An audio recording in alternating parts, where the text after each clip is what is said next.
Hi everybody, it's Tom from Vehicle Visionary. Today we're going to take a look at the Kia K5. This is the EX trim level we're going to be taking a look at and comparing to one of its greatest competitors, the Honda Accord, to see which could potentially be a better buy or just a better car.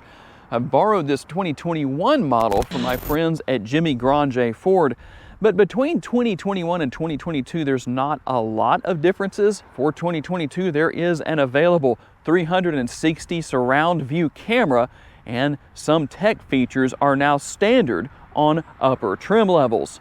Other than that, there's really no changes or differences between this 2021 and a 2022. So let's talk a little bit about overall view here, overall look and design. We'll say that a little bit better that way. I do like the headlight design here. The way the turn signal flows down and then back up here, kind of almost like an S or maybe even a Z, that really sets the front end off. You don't see that on the Honda Accord, and while I realize that exterior aesthetics are not necessarily the most important thing, 235/45 tires wrapped around 18-inch wheels, and here is the remote for this car. Obviously a little bit different than what you'll get with the Accord, but let's go ahead and open the trunk. Now, one of the areas where there is a small difference is going to be in cargo space. You'll find 16 cubic feet here and 16.7 on the Honda Accord. But one thing that will be the same is how you lower the rear seats to maximize cargo space. Under the hood of this particular Kia K5 is going to be the 1.6 liter four-cylinder, putting out 180 horsepower and 195 foot-pounds of torque, mated to an 8-speed automatic transmission, and of course putting power to the ground ultimately through front-wheel drive. I do like the fact that you don't have to hunt for a rod to put the hood up. If you open it, got the hydraulic struts right there.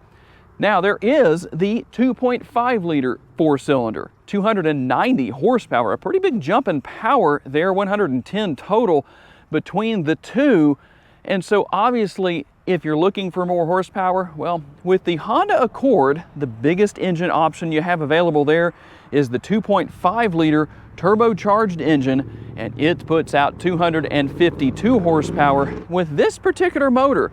What about MPGs? 27 miles per gallon city, 37 out on the highway. Definitely going to get the better gas mileage in this particular case. And hopping into the back seat, of course, we took a quick glance at the interior earlier, but a very nice and well-appointed interior. You're going to have, of course, the fold-down armrest right there with the cup holders built in, and of course, dual air conditioning vents, as well as a couple of USB ports on the rear of the console. But something that the Kia K5 has that you will not find on the Honda Accord, at least not yet, the panoramic sunroof. And taking a quick look at the passenger side door, a decent sized door bin on the passenger side. Nothing enormous, but really probably the right size for the car. One thing I will definitely say here is you don't have a hard armrest right here. That's actually very soft material, so obviously a benefit in that respect. Power driver and passenger seats also heated and ventilated. And just so we can give information accurately, there's a lot in there right now, but there is the glove box. Quite a bit of space actually if you take everything out. The Accord definitely has a very nice interior, at least comparable to what we're looking at today as far as this EX trim level of the Kia K5. Everything pretty easy to figure out as far as what's here. Controls for the headlights incorporated here into the turn signal lever, turn signal stalk, something that a lot of people don't use, but you know what? If you push it into the up position, the turn signals on the right come on. Push it into the down position, the turn signals on the left come on. It lets people on the road know what your intentions are. Imagine that. What a novel idea. You can open the trunk right here and turn off a couple of other settings as well. Here is the release for your fully adjustable steering wheel, tilt and telescopically. Let's hop inside here. We'll hit the push button start. Let you see what comes up on the dashboard right there. And as you can see, of course, there is a lot of information there, and you can go through quite a bit with these steering wheel mounted controls depending on what it is you want to do. and of course cruise control, all that good stuff. And a very nice and large infotainment screen. Going to have that knob right there for controlling the volume and turning the radio on and off. We don't have to answer the question about navigation being built in or not. A lot of people ask about that. There are a lot of settings that you can go through here if you want to. I'm not going to go through every single one, but we'll go over here and hit setup. And just so you can see what all is here, you can go through and make a lot of changes on so many different things, including the vehicle. In fact, we'll go through here and look at all of the different safety features. That way I don't have to say what everything is. You can go in and change the settings there. Let's take a quick look at exactly what you can do. You can turn it off. You can have warning only. You can also have assist. And if you don't like the way the vehicle operates, if maybe it's a little too aggressive for you, obviously that's where turning it off definitely comes in handy. And there is a lot here, not only with multiple driving aids and features, but also right here on the side as far as what you can do. If you want to reset everything, you can do that. What about the backup camera, which again, you can make some adjustments to, but let's just take a look at that. Obviously, you're going to have parking sensors, and of course, you can see a nice clear view with the trajectory lines for that part of the vehicle. Pretty simple to use.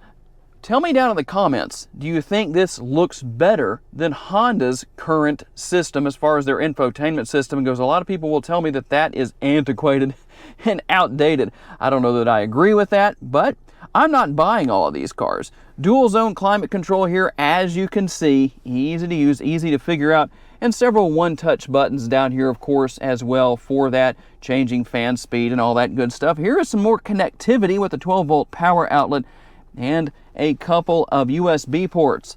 For those who are not fans of the push-button shifters that you will find in some of the Hondas, well, obviously that's not the case here. And then your cup holders right there. And some really important things here. Of course, you've got auto hold, or what's called brake hold mode on the Accords. When you come to a complete stop, you can take your foot off the brake and the brakes will basically lock in place until you touch the gas pedal again. And driving modes. Let's go back up here to the center screen, or to the instrument cluster, if I can get that out of my mouth, and we'll just go through the different driving modes. As you can see what we have there. We'll try different driving modes when we're out on the test drive later on. And like I said, here is the heated and ventilated seat option. So if you wanted to turn on the heated, or let's do ventilated here since it's a little bit warmer right now, obviously you can adjust the power level depending on how many lights are on right there. And again, that's going to be on both sides. And a heated steering wheel. That doesn't mean you're not supposed to cook bacon on your steering wheel, but just in case you were wondering, for those who might not be sure, yes, a little sarcasm and laughter is a good thing. Let's open the console here. Actually a little bit deeper and a little bit larger than it originally looked based on the size of the lid, at least from what I was seeing. And as you can see, there is a reasonable amount of space in there, and there's a little more space up front. Well, now let's get out on the road for the main part here. We've talked about the features. Let's talk about how this model drives and handles. All right, let's hop out on the road for our test drive here. One thing I noticed right off the bat is that the Kia K5 does feel very sporty, something that's similar to the Accord, but it just feels a little bit more tight for some reason to me, at least with this particular model. This is the first K5 I've ever done, so I don't really have a lot of experience to draw on as far as comparing multiple Kia K5s to one another. It might just be how this model was taken care of, but I must say I'm impressed at how well it accelerates even only at 180 horsepower. Obviously, it goes without saying to say that the Accord handles great, it drives great, it just has a sporty feel to it no matter what trim level you choose. And I'm assuming that's going to be the same case here because of what I'm experiencing with this EX. The acceleration was actually pretty good coming out of the dealership, even though I didn't really get onto it too terribly hard. But that's the thing with these cars. Now, I've got some horsepower under my foot here, so we're gonna just go on down the road. Now, I am in normal mode, So let's see how this does. Absolutely no problem getting down the road. It may not be as quick, obviously, as the 2.5 liter engine would be. Now I'm driving in normal mode, so let's go over to sport and see how much of a difference I can tell. I can actually feel a little bit of an attitude change with the transmission, so that can be interesting to see how it accelerates when we get a chance. I've got some cars behind me that are close enough to where I don't want to slow down too much, but we'll do an acceleration test here shortly. But I have noticed that the ride quality is comfortable. The steering and the handling is very good. It's good and tight. It's not sports car tight, but it's good enough to say, if I owned a Kia K5 and I was having a day where I just wanted to get out and drive spiritedly for whatever reason, sometimes it's just fun to do that. You don't have to necessarily be having a bad, stressful day or something along those lines, but it's gonna get down the road and give me that sporty, fun experience nonetheless, based on what I'm experiencing here. You know, we don't have a whole lot of options to do much here, just where we are in correlation to the dealership. It's not quite like driving in Shreveport where I normally do videos, but I can tell just from what little time I've spent in the K5, it's a fun car to drive.